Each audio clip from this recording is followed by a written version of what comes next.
eu não posso colocar Deus em um substantivo, ele é verbo.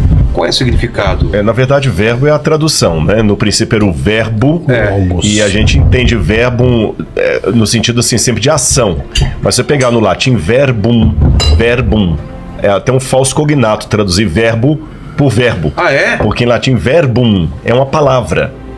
A gente não fala, quando a pessoa fala bobagem, fala assim, tá falando verborreia. Verbete, termo, né?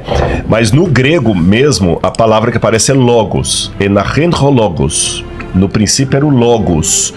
E o logos é uma palavra, como o Simon falou, uma palavra comunicada, é uma palavra que monta diálogo, diálogo através da palavra, monólogo. Mas ainda tinha uma coisa mais profunda do que o logos grego.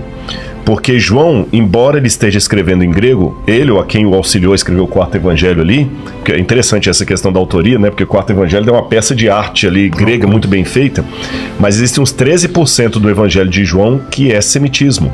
Então você vê que ele está dialogando com o mundo hebraico. Cabeça hebraica. E aí ele tem uma palavra ali forte que é a davar.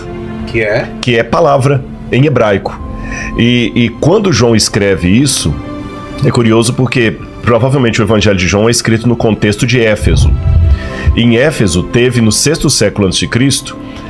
Heráclito, que foi um camarada que passou por lá. A gente só tem fragmentos dos livros de Heráclito, não tem a grande peça.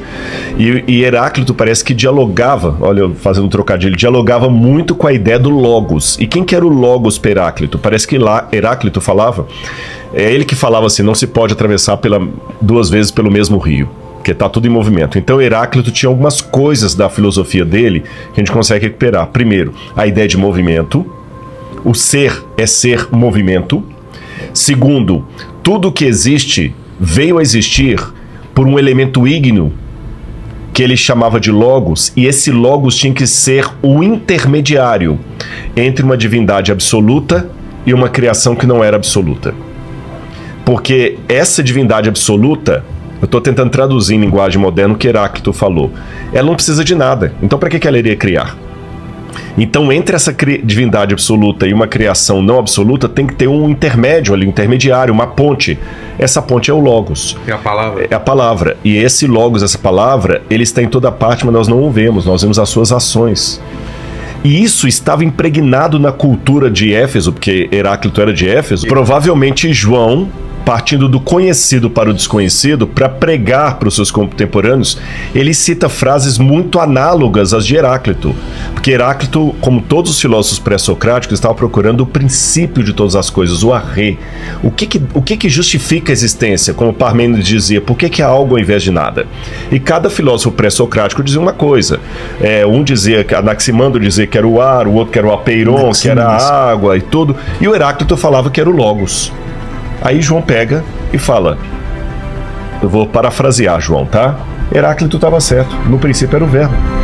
E o verbo estava com Deus. E o verbo era Deus. Só que tem uma coisa que Heráclito não contou para vocês.